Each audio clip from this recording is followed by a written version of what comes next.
My name is Lisa. I'm 35 years old and I work part-time. I live with my husband Mark and our daughter Emma. Mark works in an office, and Emma goes to first grade. We bought an old house and we still owe money for it. When Emma started school, I got a part-time job to help pay for the house. Mark's older sister Nancy got married before us. She lives with her dad, Mark's dad, in their family home. Nancy thinks she should have the house because she got married first. She says she'll take care of their dad, so she should get the house. Nancy's mom had already passed away when she got married, so she didn't need to take care of her dad at the time. The house where Mark's parents live is really big, and I remember being surprised when I saw it before we got married. It had a fancy gate and a lot of land around it, which made me wonder if Mark's parents were rich. When Mark and I were dating, he didn't seem very wealthy, so seeing his parents' big house was a shock. Mark said his family used to be rich, but they lost money over the years. He joked that even though his grandparents' house was big, it was old and not very comfortable to live in. He said it was amazing that his parents' house with its big piece of land was still in a nice neighborhood. I understand why Nancy, Mark's sister, wants to keep the house for herself. She kicked Mark out of the house if she could live there. She probably wants to own the land and house herself. But I don't know if Nancy actually owns the house now. When Mark and I got married, he said that since Nancy would take care of their dad, I wouldn't have to. We planned to let Nancy inherit the house. That's why we bought our own house. It might make their dad feel better to be taken care of by his daughter instead of me if he ever gets sick and needs help. When we go to visit Mark's family for Christmas or summer holidays, Nancy doesn't treat her dad very well. Even during meals, it feels like he's not part of the family. If Mark or I try to sit with him, Nancy gets upset and says he prefers to eat alone. After meals, when I talk to my father-in-law in his room, he tells me he's not happy living there because Nancy causes problems. He says he always eats separately from Nancy's family and gets less food. But Nancy still takes a lot of money from him, even though he only has his pension. Nancy doesn't do his laundry or help with chores much. My father-in-law does most of the cleaning and gardening because Nancy ignores him. Even her husband and kids don't treat him well. When my father-in-law asked Nancy's husband for a ride to the horse race track, he got yelled at. Nancy's son, who's 10, is rude to my father-in-law, saying he smells and should stay in his room. It seems like my father-in-law doesn't remember ever holding his grandson, even though they've lived together since he was born. When my daughter visits, my father-in-law loves spending time with her. He tells her she's his only grandchild, sounding a bit lonely. Hearing this makes me feel sorry for him. Whenever we go to his house, my husband gets upset and tells Nancy to treat their dad better. But Nancy gets angry with my husband, accusing him of trying to take the house away from her. I won't let anyone take this house, my husband insists. It's worrying how much Nancy cares about the house. Then, my father-in-law had a fall at home. The house isn't set up for elderly people, and he tripped over a small step, breaking his right hand. Luckily, he didn't have any other injuries and didn't need to go to the hospital, but it's hard for him to do anything without his right hand. When we visited him, we were shocked to see how weak he'd become. Not only can he not use his right hand, but he can hardly move his feet and clearly needs help. But Nancy's family completely ignores him and doesn't take care of him. He can still manage to get to the bathroom by himself, but eating is really hard for him. My husband confronted my sister-in-law right away. "Why aren't you looking after Dad?" But she didn't seem to understand why he was upset and just laughed it off. A broken hand is no big deal. He can walk by himself, and he's not complaining. It seemed like my father-in-law, used to being ignored, couldn't stand up to my sister-in-law, and she probably knew it. My husband was even more angry. "Isn't it obvious we should take care of our parents?" When he said that, my sister-in-law smirked and said, "You can take care of Dad. I don't want an old man with hardly any money." I was furious at how my sister-in-law could talk about her own father like that. She even said, taking care of a father who only gets a small pension isn't worth it. Her words were so mean that I lost my temper and spoke up. "Fine, we'll take care of him. He won't heal properly if he stays here."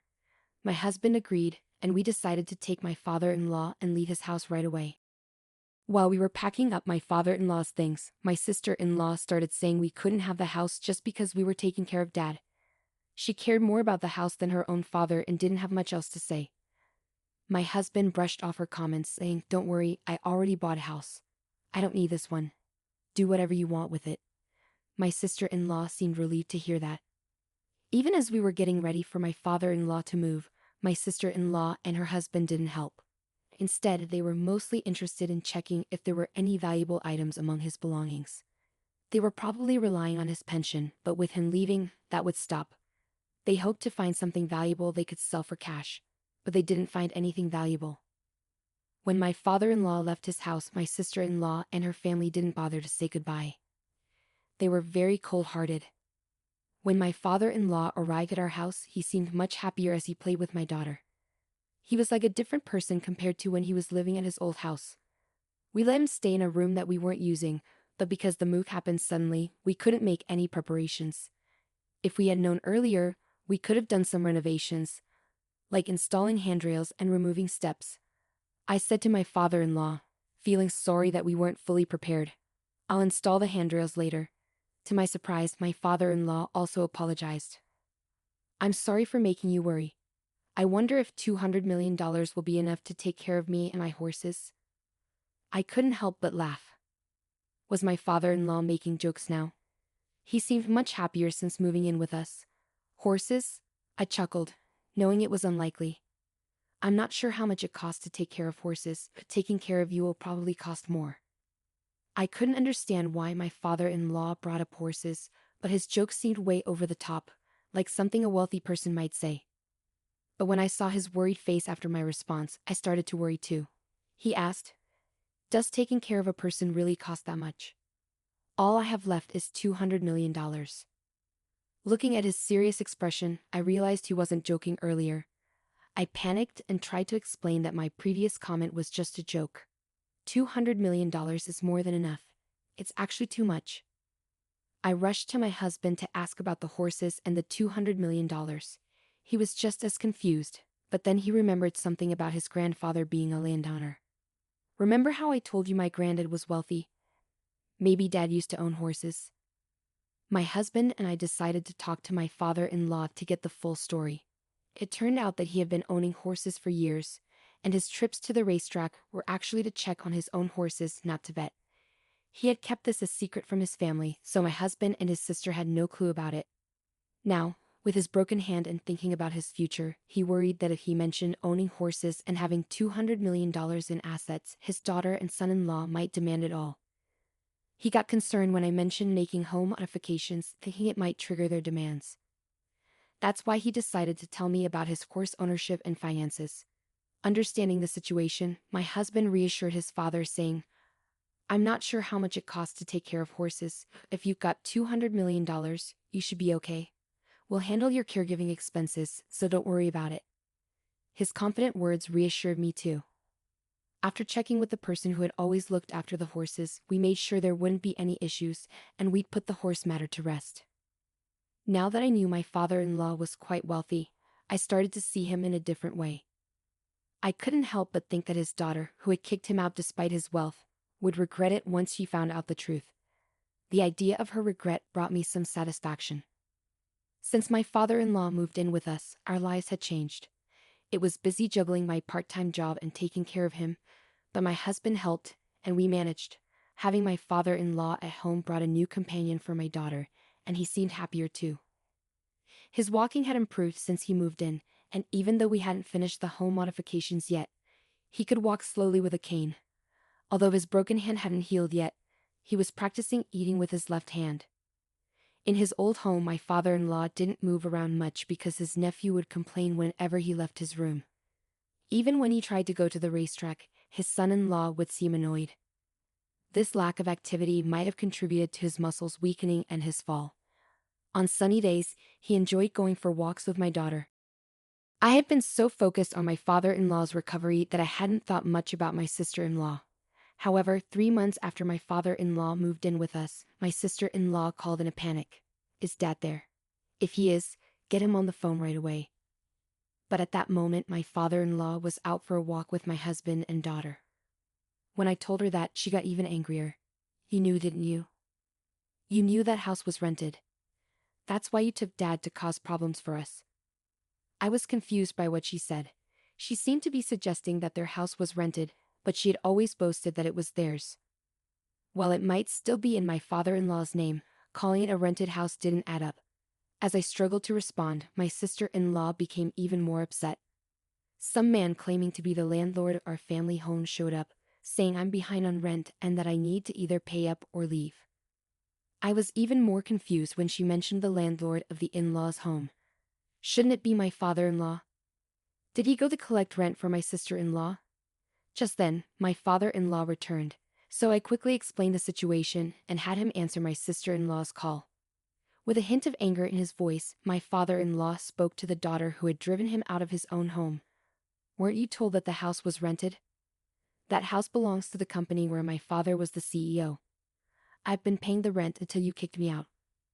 My father-in-law sounded distant, and my sister-in-law, sensing his anger, shouted from the phone, I haven't heard anything about this. I'm coming over right now, so wait for me.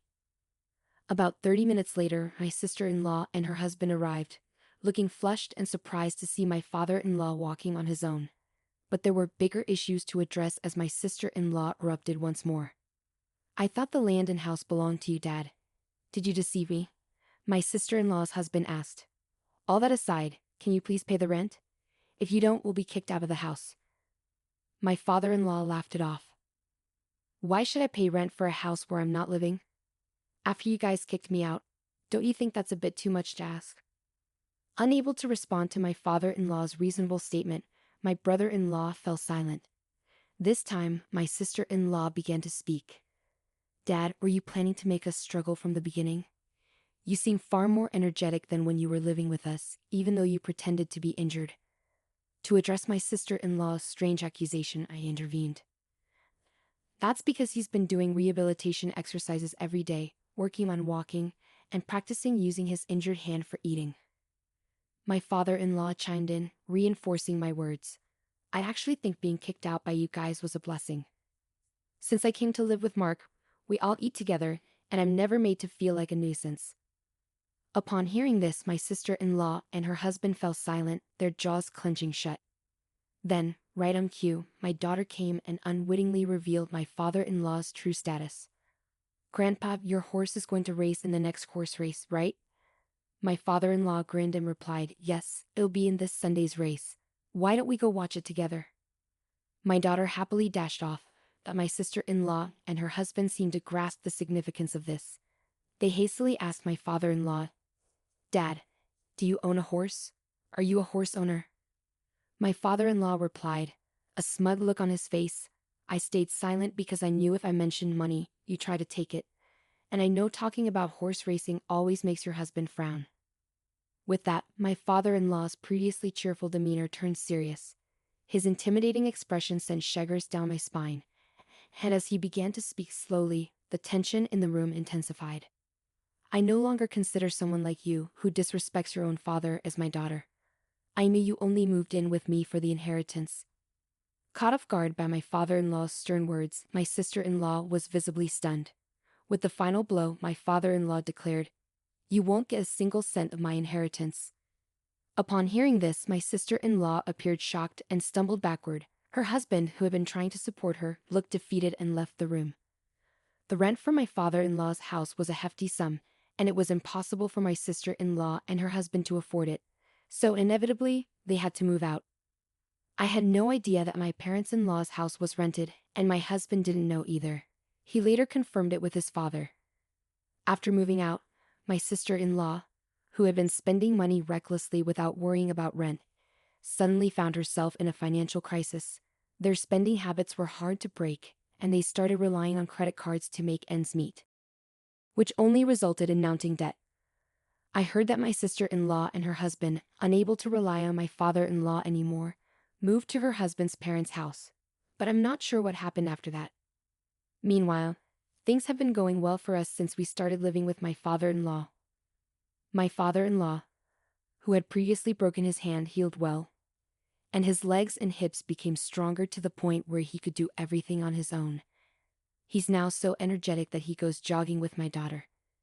He's like a completely different person from when we first moved in. Since that incident, my father-in-law has been having discussions with my husband and thinking about the future, even drafting a will. I'm not sure what's in the will, but I assume he's arranged things so that his daughter won't inherit anything. What made me happiest was when my father-in-law paid off the remaining balance of our home loan. We still had nearly 20 years of payments left, but I'm grateful that he paid it off ahead of schedule. With the loan fully paid, my father-in-law is considering doing some renovations to our home to make it more accessible. He talks about his plans with a smile, but I don't want him to talk about becoming bedridden. I want him to stay